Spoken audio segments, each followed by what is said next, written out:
operate Tuxedo Park, STL Bed and Breakfast in Webster Groves, Missouri.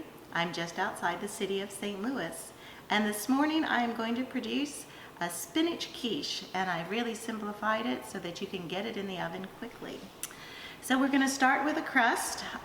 You can, if this terrifies you, you can actually buy a pre-made crust, and I will give you the correct proportions for a smaller amount. I'm going to make a very large quiche this morning, so I'm going to start with 2 cups of it's flour, salt, and lard.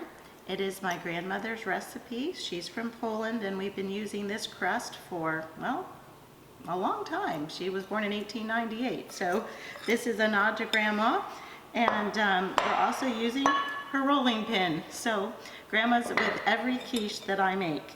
So I have 2 cups, and I will also give you the ingredients to produce it. I produce it in a large amount and keep it in the refrigerator. When you start with cold fat, your crust turns out much flakier. So I have 2 cups of my mix, and I will give you those proportions. And then I'm going to begin adding just plain ice cold water. So my ice cubes are slowly melting. I typically, if it were summer, I'd start with 4 tablespoons because the humidity does the rest. Since the humidity is low, we're going to do 5 tablespoons of water to 2 cups of pastry flour and salt and lard. You do not have to use lard. If you do not have any sensitivities to vegetable shortening, you can use vegetable shortening. You can use palm oil shortening. That is a soy-free product, animal-free product. And you can also use a blend of butter and other fats. The main idea is to keep it as cold as possible. And so you just give it a few mix and see how it comes together. That's about all you need to do. And then we will begin to get a little bit messy. So you just make a soft ball out of this. It'll all come together.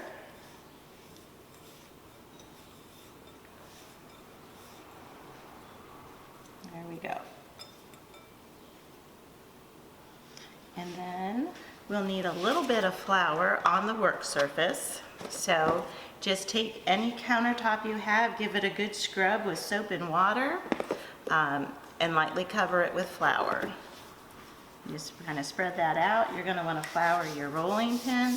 Now your rolling pin, if you don't have one, you can also use canned goods that, just something that gives you a nice flat surface.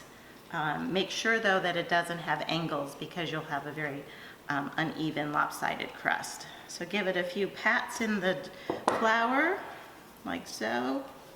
Make sure you have flour under it when you start rolling, and then just give it a few good rolls. I know crust really terrifies people. Doesn't have to. Your homemade crust is 100% tastier than the store-bought one, but I do understand if you want that convenience. For the quiche, the best way to buy a crust would be just the flat sheets so that you can make it any pan. So I'm going to use a traditional French quiche-shaped pan today. You can also use a deep dish, regular pie dish, and if you want a smaller quiche, and I'll put the ingredients in the correct proportions so that you can keep it balanced. Even though there's fat in the crust, I have learned that I still want to spray my pan. It just makes taking it out so much easier. So what I do is I just fold it up and pop it in here.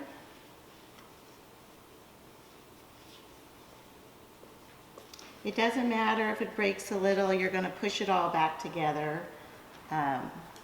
It's very forgiving dough. One of the things I have learned, if you beat on it and overwork it, you can make tough dough. If it breaks, just give it a little bit of ice water and stick it back together. A little hole down here. Okay, so once we get it like this, now it's just the fun part. So you just fold it up over the edge of the pan. Oops, got a little too much down there. Yep.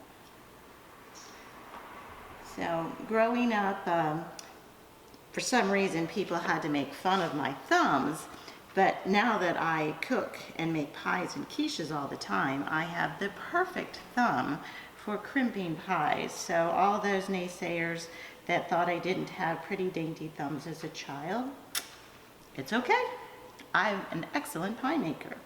I do have my grandmother's thumb, so it's a good thing. And you just, 2 knuckles and a thumb together will make you a nice little crimped edge. Again, the more that you aren't too aggressive with it, your edge will stay much softer after it bakes. So I am right now putting 5 eggs into the bowl, and I always start with the eggs first because you want to give them a good whisking before you start putting the other ingredients. Otherwise you tend to throw it all over everywhere, or at least I do. So you just give it a quick, break up those yolks. So I have 5 eggs.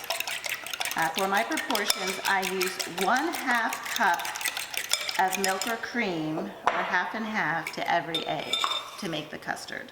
So we're going to add that. Right now I've got 2 cups in here. And we're just going to add another. You can actually use whole milk. I don't suggest using skim milk, simply because your custard will be very thin and lifeless. So you can use whole milk. You can use half whole milk, some half and half. Look, there we go. Next item in is 10 ounces of frozen spinach. This is not frozen any longer. So I just buy these little blocks very fast. I have tried the process of 10 ounces of fresh spinach, and you chop it and you saute it. The key is you have to get the moisture out, or else your quiche will be very runny and not delicious. So as you can see, there's a lot of water that comes out of even this spinach. So you get that out and put this in. Again, I made a mess. My ingredients also call for, I figured out, just 1.5 cups. This is just plain, finely shredded Swiss cheese, and it's the right proportion, so I buy 1 6-ounce. And the final ingredients will be my spices. And that's all we have to do. So just give it a quick little twirl. You can use any vegetable in a quiche. There's really no mystery to a quiche. The only mystery is your vegetables must be completely dry when they go in. So saute your onions first, saute your mushrooms first.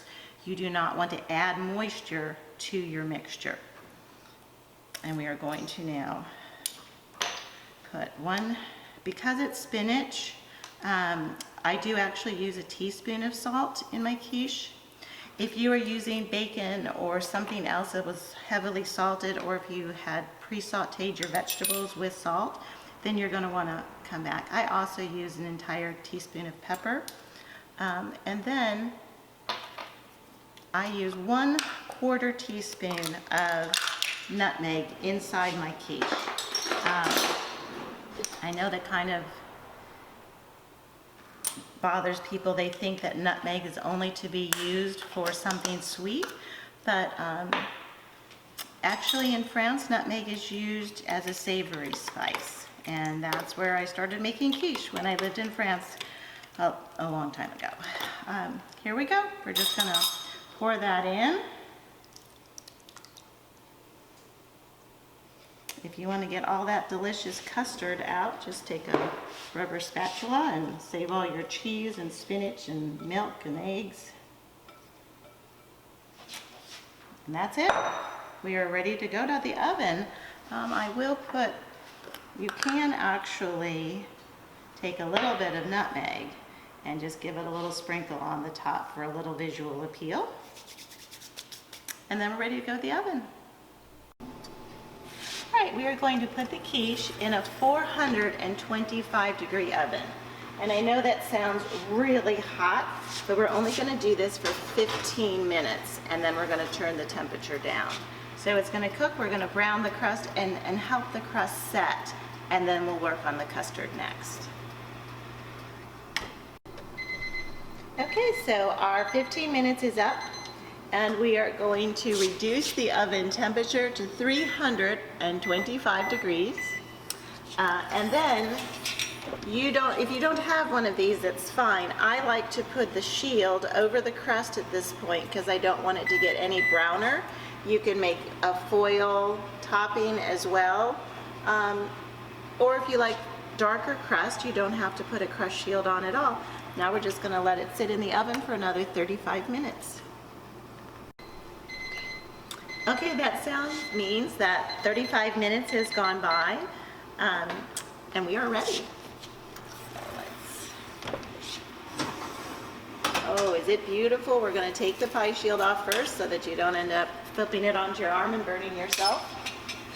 That's experience talking. And here we go. So we have a beautiful quiche, all nice and puffy. The crust is lightly browned, and we are ready to eat.